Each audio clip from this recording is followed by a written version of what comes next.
Hello and welcome to the channel of Hashilia once again. I trust that God's blessing you. Today is the 7th of November 2024. So, the election in America is over and Donald Trump has been declared victor, President Trump. Now, America has had an incredible amount of damage done to it in the last few years. Incredible amount of damage. And Trump's victory is really just the beginning. There's a lot of rebuilding work that needs to happen to make America great again, as he often says. But there's a lot of damage to undo. And so it's right, I believe, for those that supported this administration, it's right for them to be rejoicing. I believe it is a good administration. I believe Trump has been called by God. But it's also important to remember that this is just the beginning. And we would be well advised to understand that the enemy are not going to disappear without a fight. Yes, we've heard all these stories, people like Jamie Raskin saying they won't certify the election, and many others saying they'll blockade the White House, won't let them in, they'll throw them in jail, they'll do all these sorts of things. And believe you me, they will try these things. That is why it's very, very important we understand this is just the beginning. Don't let your guard down. Not under any circumstances. Do not be lulled into a false sense of security thinking, okay, Trump's in now, he's going to make everything good and it'll be a breeze, it'll be plain sailing. That's not the way this is going to work out, friends, especially in the next couple of months. As you've heard me say a few times, I expect some incredible shaking. And even though I was getting a sense this morning when I woke up, it was almost like it was surreal. It was very peaceful. It was very calm. And it really was a sense of the calm before the storm. And that is what I think we are right at this moment in time. There are still elements of the deep state firmly entrenched in Washington and elsewhere.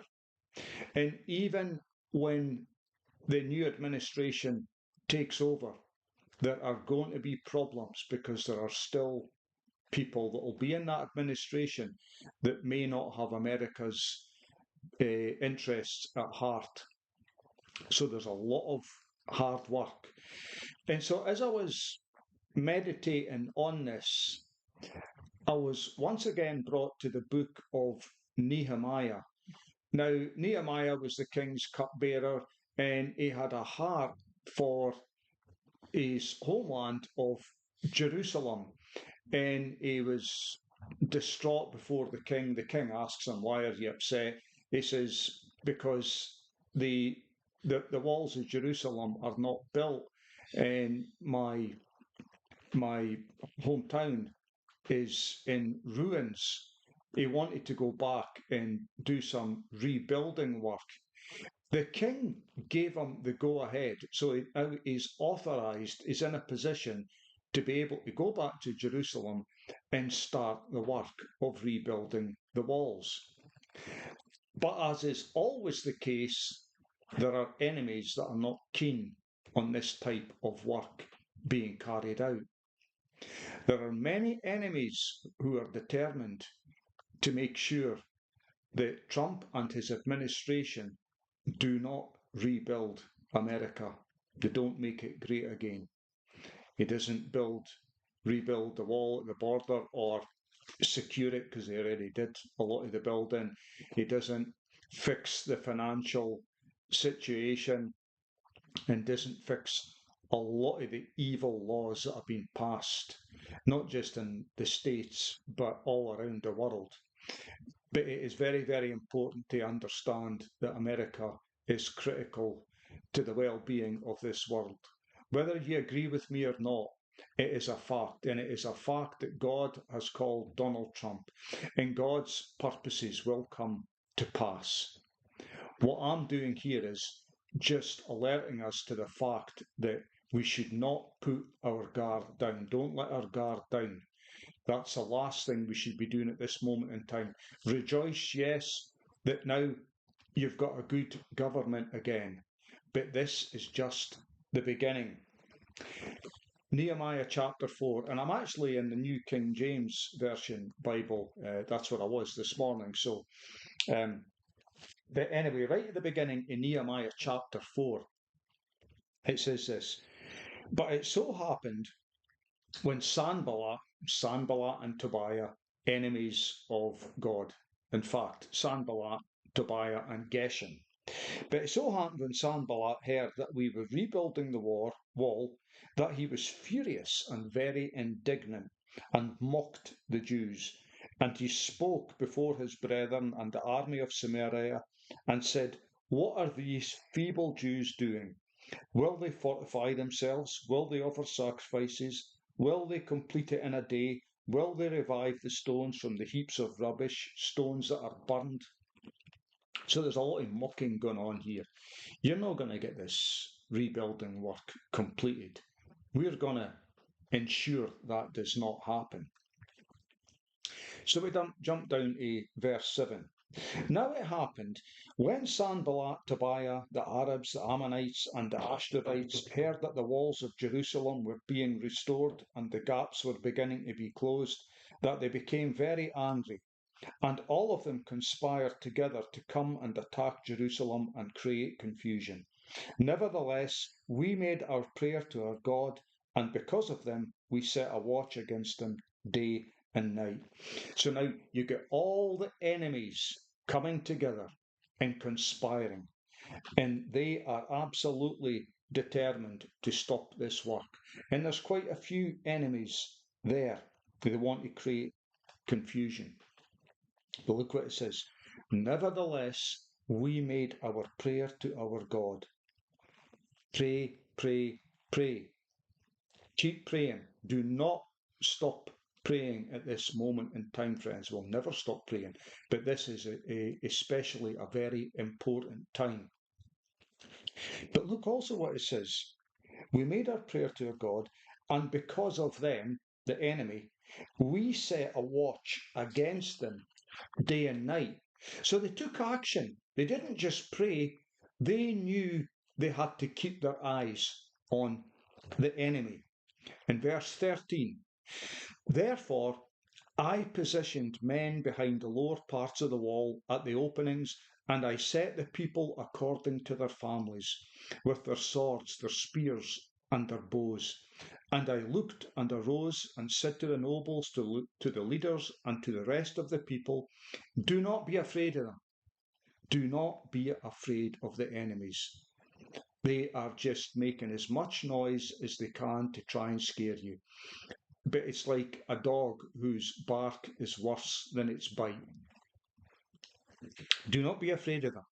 Remember the Lord, great and awesome, and fight for your brethren.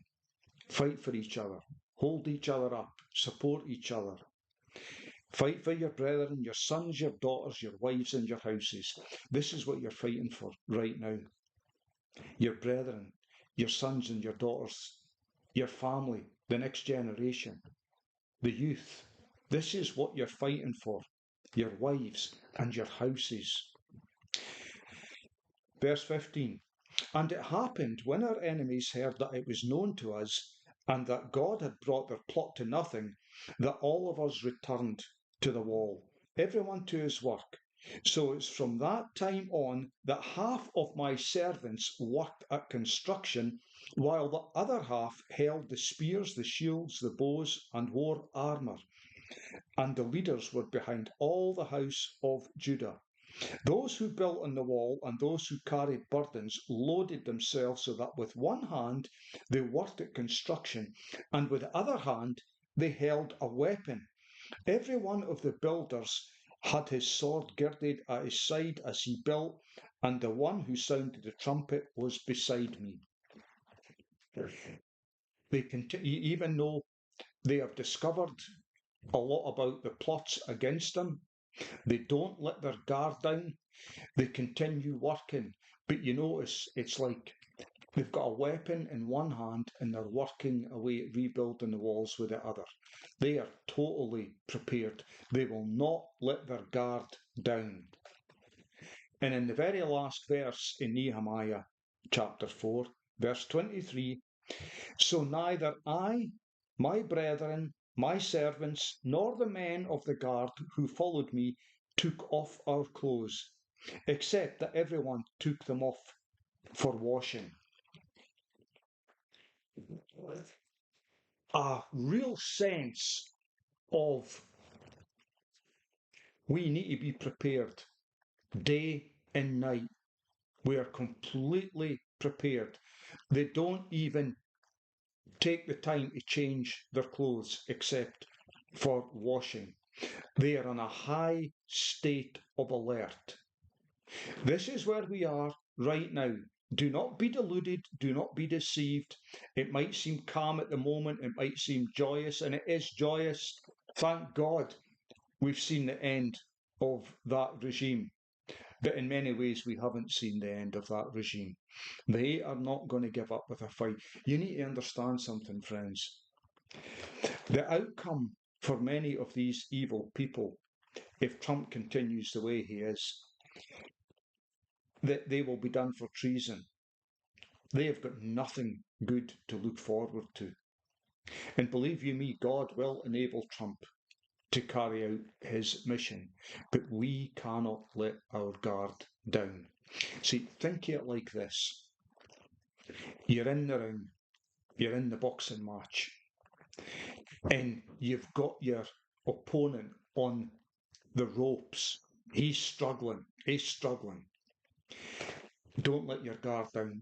Don't step back. Don't give him an opportunity to get you with an uppercut and knock you out. No, when you've got your enemy on the ropes, go in for the kill. Go in for the kill. Make sure they cannot get back up. Now, for Christians, that means continuing in prayer. We battle spiritually. I'm not telling anybody to go after their enemies physically. That's not what I'm saying at all. I'm not advocating for violence. But when you've got the enemy on the ropes, do not give them a chance to come back. Just think what's been happening this last 8 years and longer. Think of what's happened in your nation. Think of the horrific things that's happened. So when you're praying and you're doing battle spiritually, remember these things. Get your enemy on the ropes, and they are on the ropes. But follow through and knock them down permanently. Do not let your guard down. Great times lie ahead, friends. They absolutely lie ahead. But let's not be deluded. Let's not be deceived. Let's not let our guard down. Let us remain alert, just like Nehemiah and the Jews who were rebuilding the walls of Jerusalem. There's a lot of work ahead, but we need to remain alert. God bless you. Until next time.